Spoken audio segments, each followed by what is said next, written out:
Welcome to the Director's Commentary podcast for Heart, the City Beneath. I'm Grant Howitt, and I'm joined by Christopher Taylor, and we wrote the Heart RPG. In these episodes, we'll be going through the text of the book and discussing how we came to design the game. For more information on Heart and our other titles, go to rrdgames.com.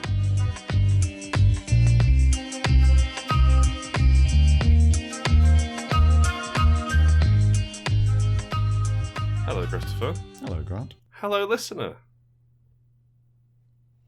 I guess I don't know why I was waiting for you to respond, listener.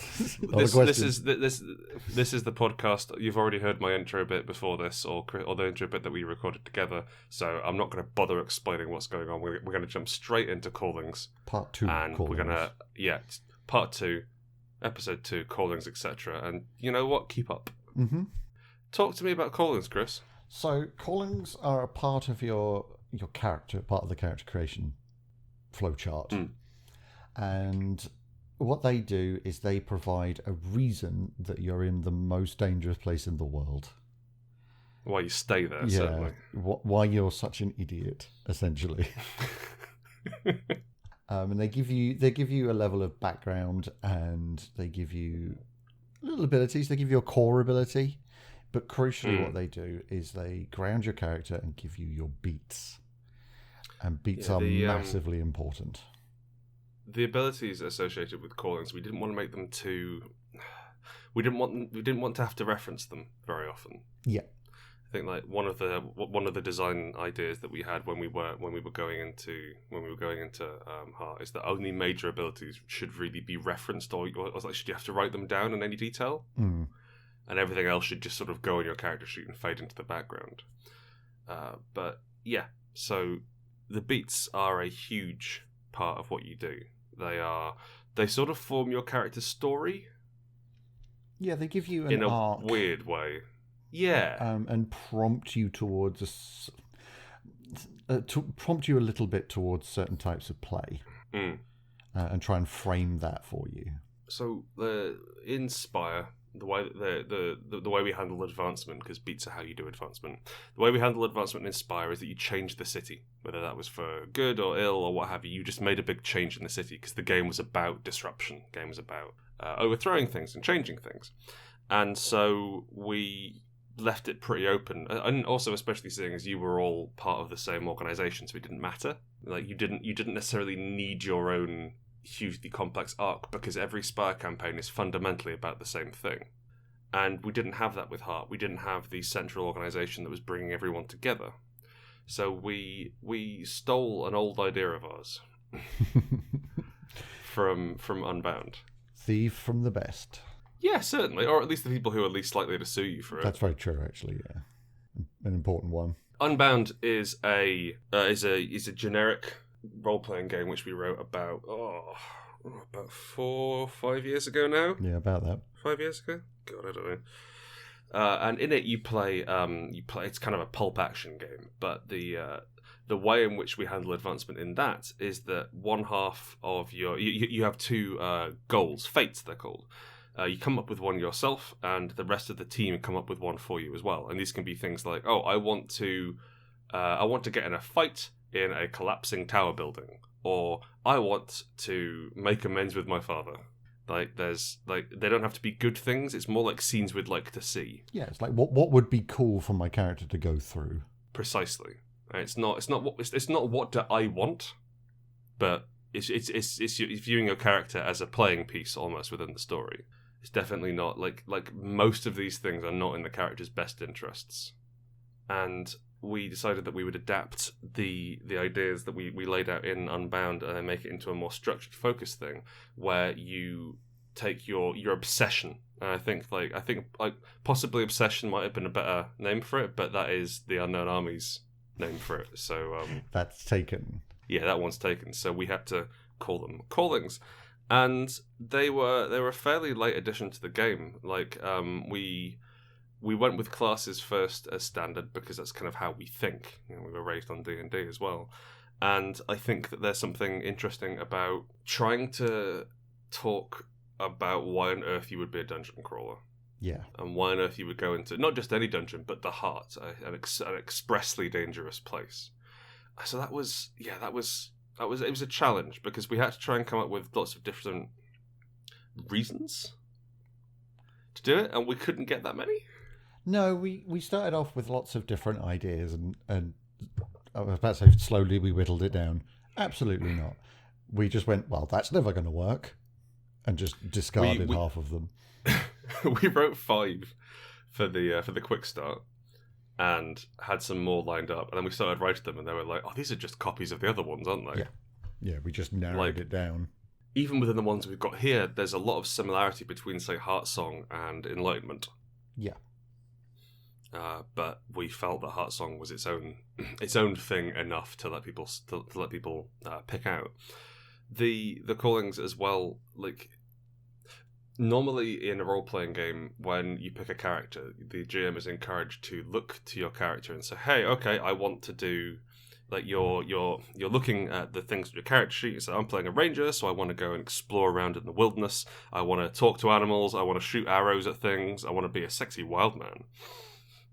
And we've still got that with our classes, but using the callings, you expressly have a list of things you tell the GM you want to happen. Yeah, and some of them are very mechanical. Some of them are like take Fallout.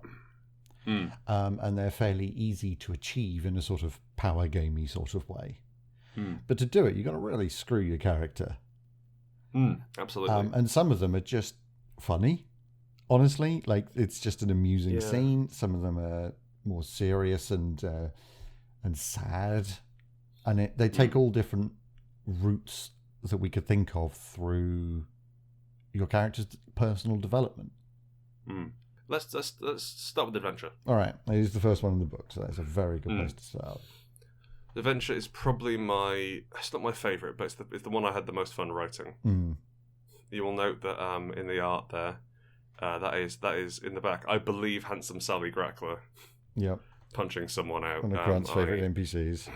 My favourite NPC. She will never die. Now that she's entered the heart, if someone does kill her, I can just make a fresh copy out of leftover mint, so that's fine. Yeah, you can always bring her back. So we've got like these are all broken down by this core ability, questions, and then beats. And the core ability for adventure is when you gain a minor advantage, you get to refresh. So it encourages you to play hard and loud. Yeah, it pushes you to push. It rewards you for pushing the story forward, rather than necessarily just sort of waiting until your turn comes up. It's like, no, I want this to happen. It prompts that bombastic style of play. And it gives you, like, not only do you get a new ability when you hit an advance, you also get this resurgence of like, oh no, I've just refreshed D8, so it's effectively a quick visit to the doctor. And especially if it's like, so let's say for example, you one of your minor beats, you take major blood fallout, so your leg breaks. Oh, you know what? You wouldn't have any stress then anyway. Point is. It gives you this big fun resurgence, and I don't necessarily want to go into as much detail on every single calling. I just wanted to sort of, on the first one, talk about why we made these decisions. We also have the questions, much like we had with the ancestry. We don't have those with the classes. Those are more inferred. Yeah, and I think that by the time that you've picked your ancestry and perhaps your calling, you've got a fairly good idea of your character as a person. Because of the way this game works and how sort of snacky the classes are, most people know what class they're playing anyway. By the time they start making a character. And they're all very different. Yeah, and this is about fleshing that character out and giving them reasons to be doing what they're doing. And on that subject of like everyone knows what class they're playing, it also gives these very disparate classes a reason to hang out.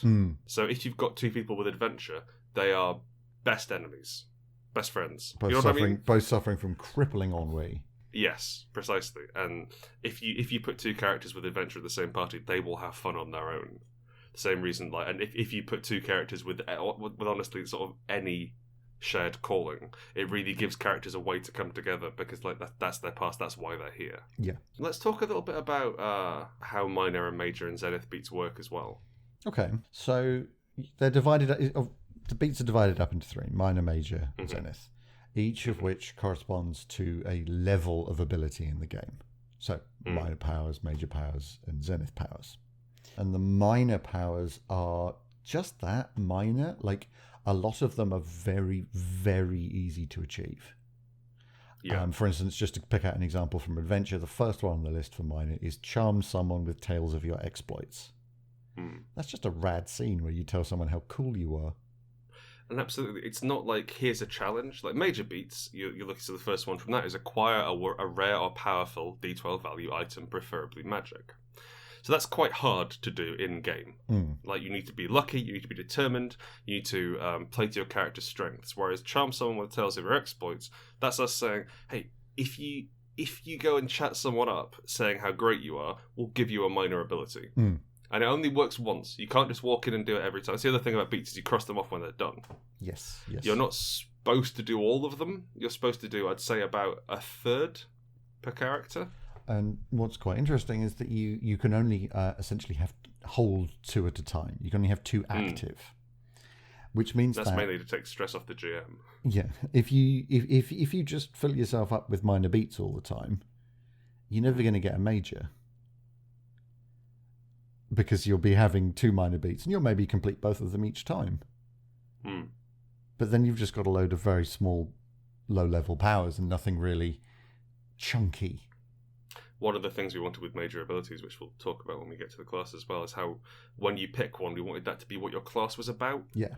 At first level, anyway, everyone gets a 3 minors and a major, and your major should like define what kind of Deep Purist or what kind of Messian Knight you are. And there's some overlap, obviously, but we wanted it to like that's the thing about you.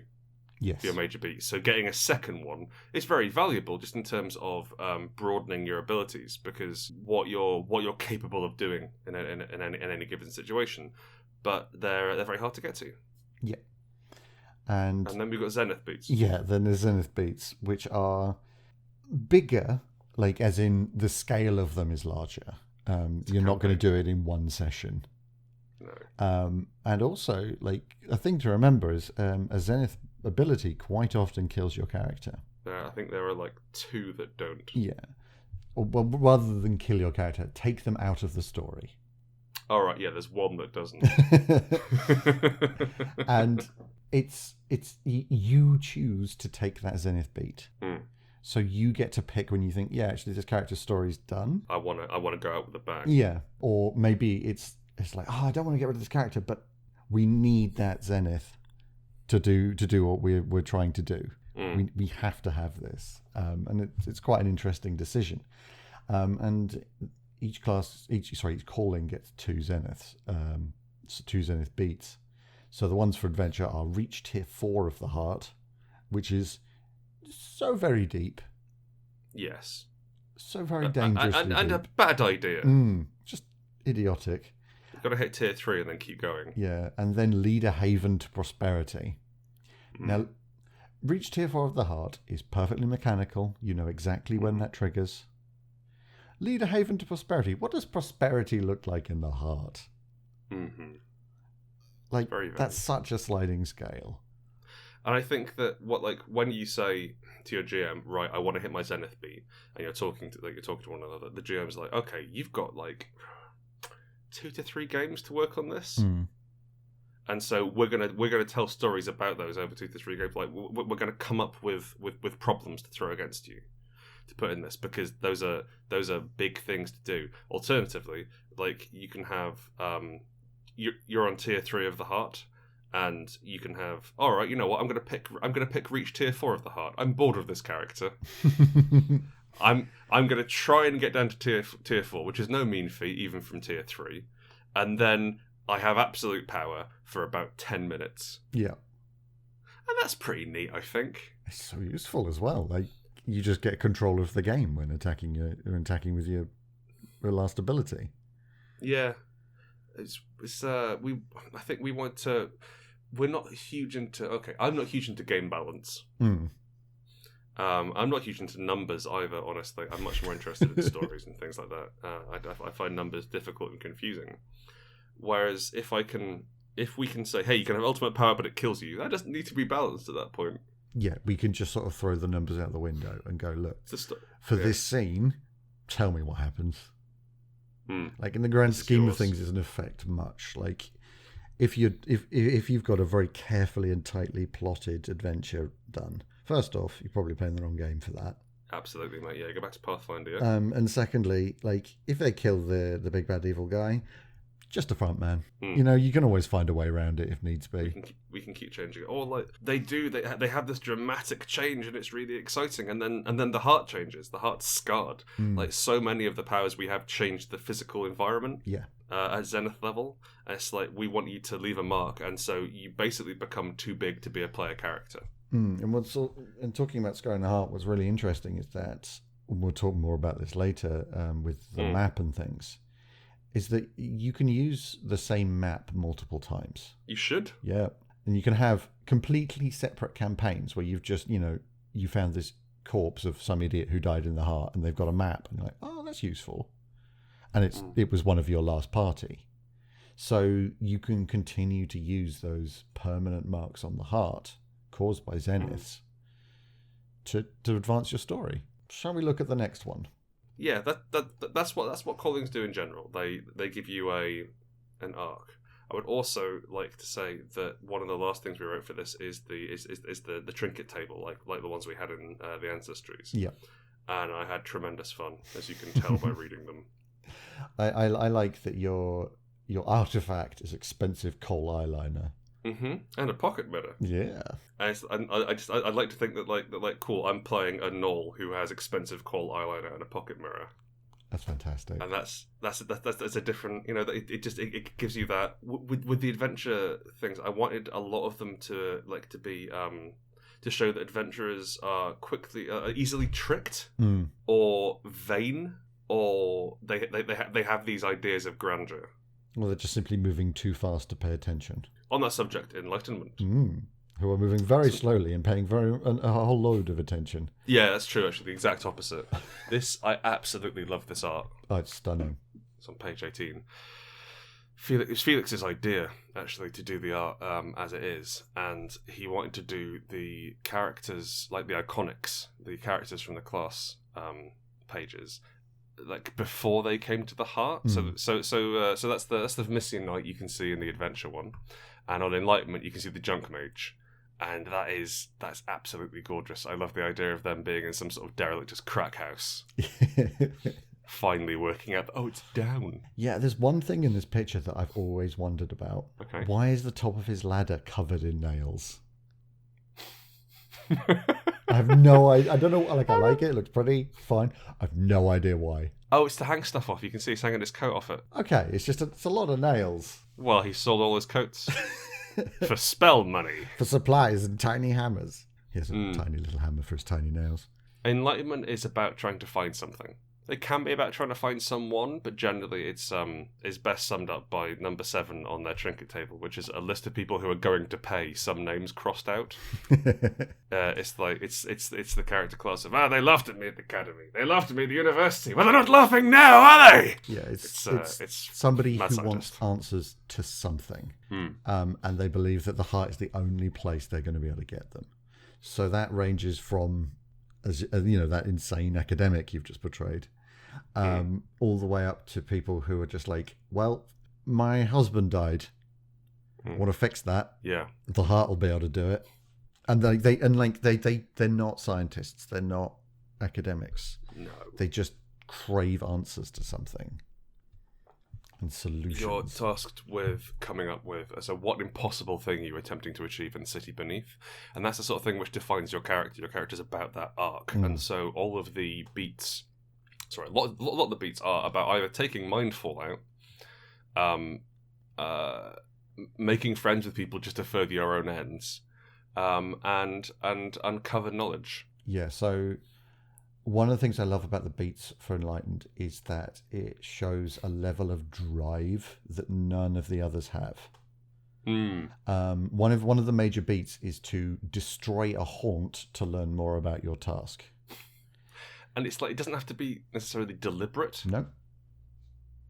But it can be the fact that you burn something to the ground to intimidate somebody enough that they tell you, which way to go.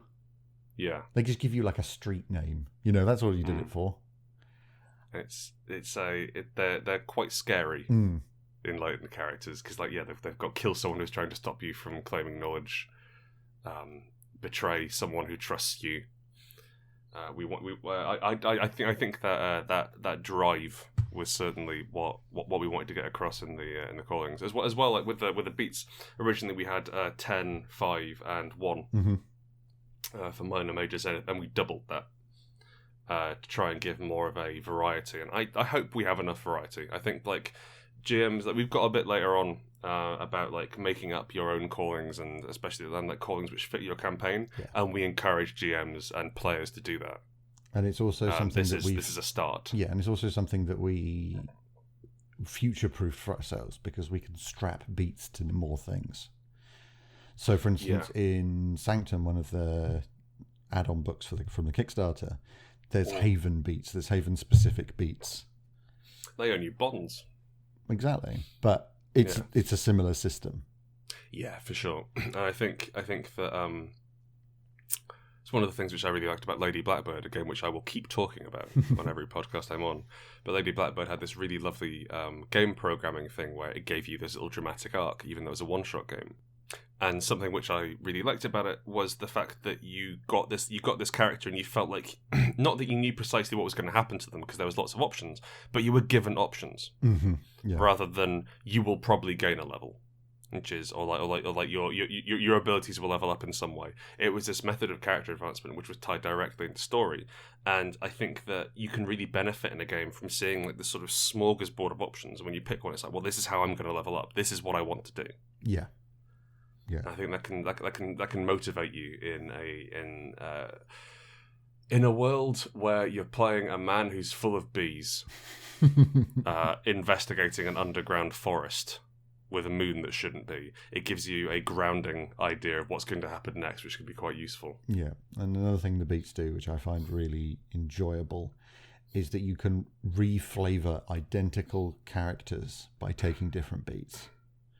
So again, to use the Enlightenment as an example, you can have quite a tragic story and have beats like meet someone from your old life who's trying to get you to give up on your quest. Like your mum comes down to the heart and like, don't do it, Harold, it's dangerous. Or you can have this completely driven, closed-minded person who takes destroy evidence or rhetoric that proves your task to be impossible. It's like, no, not true. La la la la. I'm not listening.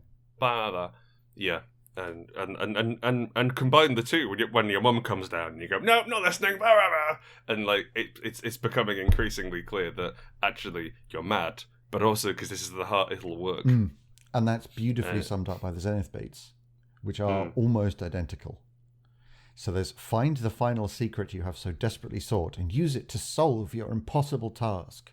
Resurrect that dead husband, whatever you need, and find the final secret you have so desperately sought and destroy it so nobody else knows about it. That's fucking ace. I think the other thing which I really like about Enlightenment is that Heart is there's lots of possibilities in Heart. Yeah. And like we deal with like we've got multiple heavens down there, we've got alternate worlds, we've got, especially with Doors to Elsewhere, we've got plane hopping, and so what isn't possible is quite hard to define sometimes. And if you play an Enlightenment character, you get to say, this is impossible and I'm going to change that. Yeah.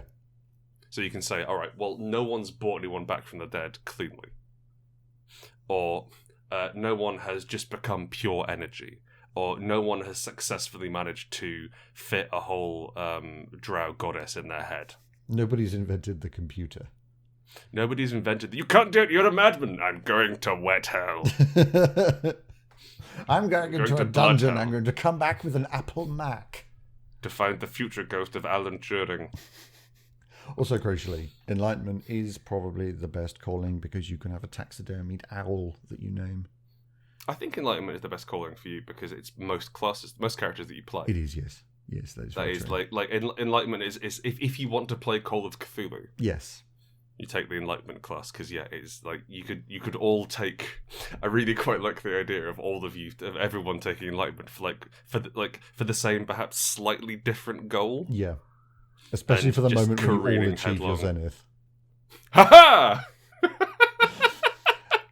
But it's interesting if Because everybody has the same that's same great. target. Mm. Some of you are going to get a zenith if it's destroyed, and some of you are going if it's destroyed, some of you aren't going to get a zenith. Oh, it's definitely going to get destroyed, isn't it? Yeah. People are going to get flattened by the last train. Amazing. Let's move on, and I'm going to open my window. Good lord. Much like rhubarb, this calling is forced. Much like forced rhubarb, Let's talk about forced. Let's talk about forced, and definitely not about rhubarb ever again. It was really hard to write forced. It was so hard. We really struggled with this because you actually don't want to be here. Two main problems. One, you don't want to be here, but that is a common trope in films. And honestly, role-playing games, the whole sort of like explosive collar, or like, oh, I'm a bad motherfucker, but I've got to do this for my family, or what have you, you know? Yeah. That's pretty straightforward. I've not However, seen it, sorry, just quickly, I've not seen anybody go for the explosive collar yet, and it would really work. it would be really cool, actually. Is that one of the I have a subjugation sliver and a moon silver collar. Yes. But not a moon silver collar rigged up to an improvised Spire Black Bomb. A shotgun collar. We really struggled because your character doesn't want to be in the game, and so we had to come up with a series of things which are like, okay, your character doesn't want to be here, but you want your character to be here. Yes. So you need to come up with some reasons why you're going to stay here. And as far as the forced one went, we wanted to sort of like you've done something real bad. You're one of the 2 out of the 5 callings in Heart, which done something real bad. To be fair, you can get away without doing something real bad. Okay. You can get there by accident. That's true, yeah. Like if you accidentally get into a lot of debt or something like that. But yeah, most of the time you've done something super bad. And I think that the forced calling I think that probably has the biggest change on your character. Yeah. Than of all of the callings, because you end up you have masters, you have people who tell you what to do, and you do it against your will, but for whatever reasons you've decided to go along with it, and they have to be in contact with you, they have to be in communications with you, which is tricky when you're in wet hell. So I think like questions 4: how do your masters contact you? Because you have to come up with something. It could be letters. It could be like your pet raven squawks out stuff in the voice of your old seminary master.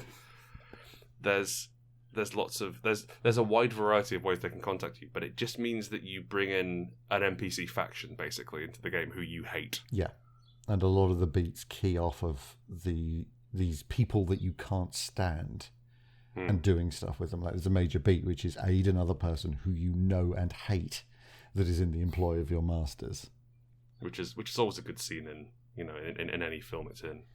I will also note that the two zenith beats you have are either kill your master or destroy the evidence. Like there's no sort of what, maybe we sort of get along or we lose. No, it's a revenge story. Yeah. Which happened to take place out of the idea of the forced character is that you are being abused and put upon and thrown into this very dangerous situation in exchange for getting to kill your way out of it. The forced calling also does a lot of things with NPC manipulation. So there's one of the early beats in the list is to forge a friendship or romantic relationship with an NPC, and there's an awful lot of the build from that. So there's rescue an NPC from trouble you caused, involve an NPC in your master's schemes. An important or beloved NPC dies after you bring them into your master's schemes. And it's a lot of it is about manipulation and the sort of tragedy of that. It doesn't even have to be manipulation, but manipulation is the most straightforward read of it. one of the nice things about callings is it's more like it's the story that's happening to your character rather than things you're choosing to do. Yeah. So, an important or beloved NPC dies after you bring them into your master schemes. You're not killing them. No. Necessarily. They happen to die. And when you say to the GM, "Hi, I want this major beat, please," the GM, like, you've just painted a big target on all the important and beloved NPCs. Yeah. And the GM's given full license to do that. I think one of the things we've done with callings, and we did with Fates, is giving the GM explicit license to do horrible things. Yeah, absolutely. Because it can feel quite cheap sometimes. Like, if NPCs are killed or taken away from you, if you don't get things, if you suffer hardship, it's like, oh, I want to play the game, I want to tell a story, and you're putting my character through all these challenges, and I feel I can't affect the world. But if you ask for it directly, it feels better when it happens. Yeah, absolutely. And also, as the GM, you still got the capacity to be like, oh, it wasn't that NPC, it was this other NPC, you idiot. You can still surprise people. It just doesn't, like, you don't have to pick the NPC, is it? Where we try to keep it vague. And the Forced are naturally slippery devils. They get the ability Collateral, where they can just, oh, it didn't hit me, it hit them. And you can push that onto NPCs if you want to get them super dead, or onto players who are probably more likely to take it. But again, there's a minor beat, which is as a result of Collateral, the ability that pushes the damage around. An NPC is taken out of action, or a PC suffers fallout. And like, that's so easy to do. It's almost casual. Yeah. However, it is hilarious. You keep yourself alive at the expense of others. Really like the Force. I'm after all the work that went into them to make them actually bloody work. I really rate them. I think it also gives your games master a fun excuse to play your master. Yes, it's kind of cool, and so you get, like, you depending on how occult or weird they are, or just horrible, you get lots of opportunities to do some cool role playing there. Yeah, and there's a lot of sort of examples and ideas in your little table. To what you carry with you, like a daguerreotype of your son. Well, that presumably is a kidnapping situation. That's why you're down here. Cool, that's one way of doing it. The mark on your chest where your soul used to be before you sold it. Whoa, that's a different character.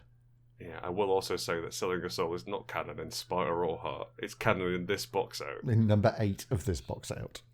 I think my favourite is Matchbook from the Manticore and Spire Casino, which implies that so there's the Spire set in Kings of Silver. The adventure Kings of Silver is set in the Manticore, so it's implied that you were blackmailed by the Ministry after whatever happened in Kings of Silver. Yeah, which is wonderful.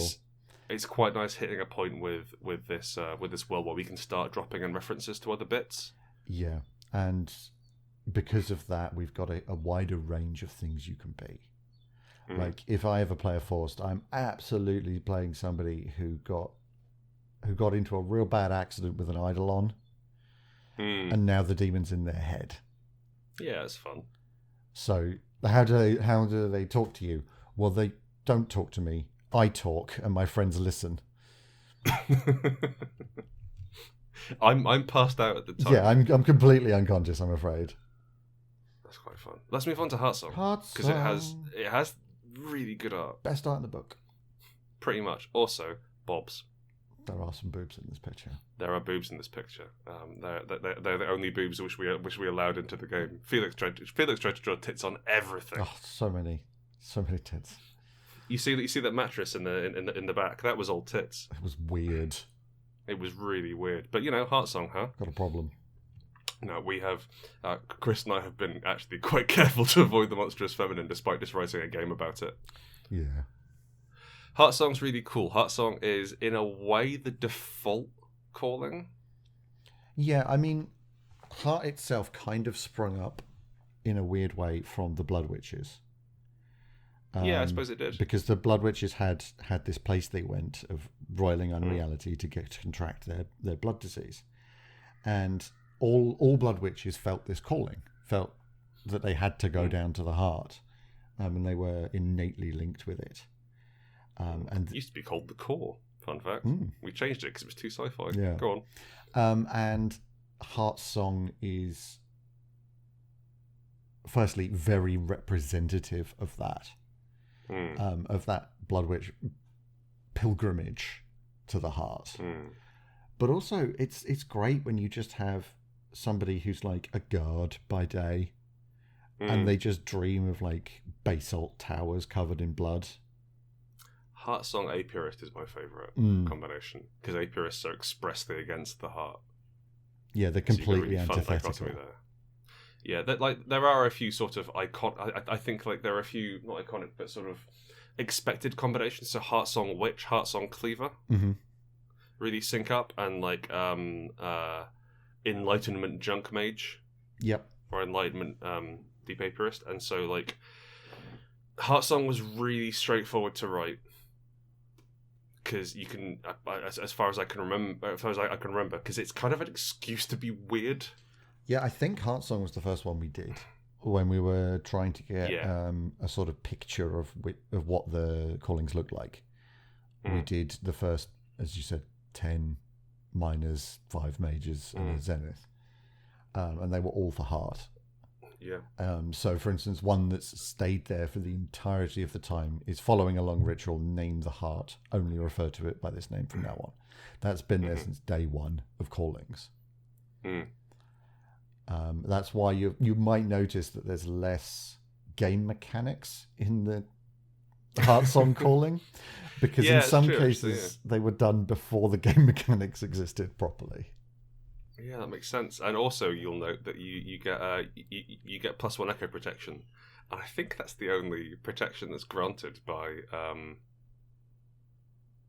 a calling. I think so. Because the rules just sort of stuck around. Yeah, but not there's anything wrong with it. It's just that we kept it and we're happy with it. And so the other callings, I think a lot of the mechanics were written at a later date, and so they read slightly differently. Yes. But yeah, you basically play someone who is really interested in learning more about the heart, man. Yeah. And you get full excuse to go and be fucky with it. Yeah, and like in my playtests, I had a Heart Song Blood Witch, and they firmly believed that the heart was organic, was vegetal, was a plant, was sort of the essence of wild. And it just put this nice, horrible little wood hag spin on Blood Witches by just changing that little thing. You do also get to, much like with the Enlightenment class defining something that's impossible, the Heart Song gets to define the heart. Yes, which is so you get to say this part of the game is really important to me. I'm interested in the weirdness. I'm interested in exploring. Here's the 3 things I dream of, which will happen in the game. And you know what? It probably would have been a really clever idea to think about the callings more in that way. Possibly, yes. But the book's out now, Hooray! So it doesn't matter. But I mean, if you're listening to this, you've bought it. Yes, that's very true. So it really doesn't matter. Penitent. Hang on, just before we do, there's one thing I want to call out in the Heart Song beats. They are all over the place. Oh yeah. In regards to tone, so you can shape it wherever you want, and I think this is most summed up in the major beats, which has perform a rite at a place of power, sacrifice someone important to the heart, visit 3 Vermissian stations. That's nice. Going on a little tour. It's like that. It's like that bit in the witch class where we made them effectively ramblers. Yeah. Yeah, we like ramble weird. That's the ability. Ramble weird. We're very keen to give you the capacity to remain human, I think. Yeah. Well, humanoid. Yeah, sorry, a person. Yes, no, I understand. A person. We're using human as shorthand. There is also result 7 on the trinkets table, directly references Sanctum. Yes, and number 4 as well. Oh, Thelos. That references later in this book. Yeah. Theolosian's an angel from later in this book, but I like the idea that you've been dreaming an angel's name. And it is, unfortunately, on you. So, Penitent. What is going on with this window? What a crazy window, Felix. You ever drawn one of those before? Mate, I've seen windows. That's nuts. I assume it's well, like he's got perfectly fine windows on the side. I assume it's like one of those diagrams of a black hole and how it bends space. Yeah, That's what I always thought it was. I like it, but it's a non-standard window, that one. it is an unusual window, but hey, elves, huh? We can see someone being kicked out, or we see the heretic being kicked out of their church. Yep. You can see that they've got You done messed their, up. got their necklace of eyes, which the guy's but you've been a bad heretic. You been a good anyway. Take your clamshell and flat elephant and get out of here. Come along, Dumbo. So I don't know why. Just looking at this clothing is what it looks like to me. So, Penitent was a fucking nightmare to write. Oh, horrible! I'll tell you why. I will say writing the trinket table was the best part of writing the trinket tables because all of them are stupid extra. Yeah. However, like you can get a book of poetry you've written yourself that's not very good, which I like. So one of the reasons which we were thinking of, like, why you'd go and throw yourself into wet hell is you did something wrong. You did something real wrong and you're trying to make amends. And whether that's from like a religious point of view or from a secular point of view or one of honor or whatever along these lines, you like this is your life now. Mm-hmm. And the general ongoing narrative is when you start a game of Hearts, you haven't been there for very long. You're not fresh off the boat, as it were, but you are like tier 1, tier 0 is as far as you've gone, and you've picked up some weirdness, which means that you probably spent some time in the city above or elsewhere, depending on where you're from. Now, if you're a penitent, the most effective way to tell a story about penitence is to show the effects of your actions, which are not where you are. Yes. Which was a ball ache. Yeah, absolutely. But when we kind of reframed it in certain ways, it's like one of the most annoying things for me about Dungeons & Dragons Paladins is that there's an atone spell. You can make it up by paying money. I guess that's biting social commentary, isn't it? Ooh. But also, yeah. Whereas here, like, there's repair something physical. A bridge, a door, a wall that someone needs. That's like making things, making good in small ways by paying it forward, by just being good. Or you can go the other way and have the make penance at a site that is important to your order. Or you can flip it around again and attack the enemies of your order. You can go violent with it. And even then you can flip it. And you can do something your order would frown upon. Absolutely. You can fall deeper. That is perfectly legitimate under Penitent. It's a way of leveling up. One of the Zenith beats is betray your order intentionally this time. So you can be a penitent to a horrifyingly evil order. And actually like be good and come out good. Like you change over the course of the campaign. Yeah. I think that this isn't. We've tried to program a certain arc, with that's not really true. A certain theme, I think, in all of these callings, because you're going to be picking out your own, and you're going to be reacting to what's going on, and you're going to say, "Oh, actually, I want to do this," or "Actually, you know what? We're in this situation, so it seems like I've got an easy way to take Bloodfall out." Yeah. Here, so I feel like we're probably going to get into a fight this time. I'll go for that, and also to the GM, it says, "Hey, can you hurt me? But like not too much, just a little bit." Just harder. Yeah, harder, Game Daddy. And it's I really hope it works, because it's not something I've really seen before. I think we nicked kind of the idea for Fates a little bit from I think called Milestones in Marvel Heroic Roleplaying. Yeah. But they were more focused around like they were written so you could play existing characters or you could take part in scenarios. And these we wanted to have as more of a broad arcing thing where it's like, well, when you do these, we reward you. Yeah, it's not like say a thing Wolverine would say. It's no, bub. Shape your character how you want to, and then prove it. Then go out and do what your character is, rather than just having a background that you've written down and vaguely reference every now and again. It's like, well, okay, prove that you're penitent. Yeah. If that's how you want your character to prove that you're advance. fucking it up. Yeah. Show me you're fucking it up. And it's either one is as valid as the other. They're completely equal. I would also, just before we move on from patting ourselves on the backs so thoroughly, number 10 on the trinket table. I don't mean to alarm you. It looks like Dark Souls is snuck in here. Gasp! I'm like, that's just in straight Dark Souls. Yeah. I mean, compare and contrast that to number 1, which is Absolution Chains brackets heavy. Like, lovely. Guess that's Darksiders. Yeah, it's closer, I guess. Darkstalkers? Yeah. The skull of someone you loved. Locket depicting a beautiful one-eyed drow.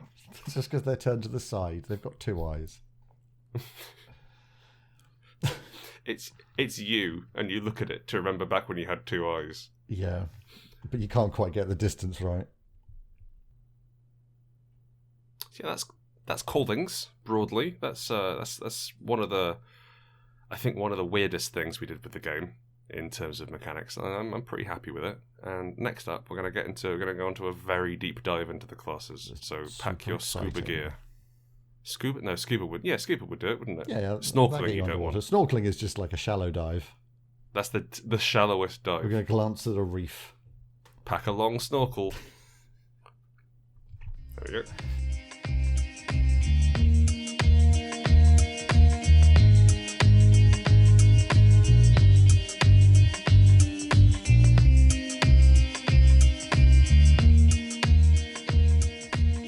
You've been listening to the Director's Commentary podcast for Heart, The City Beneath. I was Grant Howitt, and I was joined by Christopher Taylor, and we wrote the Heart RPG. For more information on Heart and our other titles, go to rrdgames.com.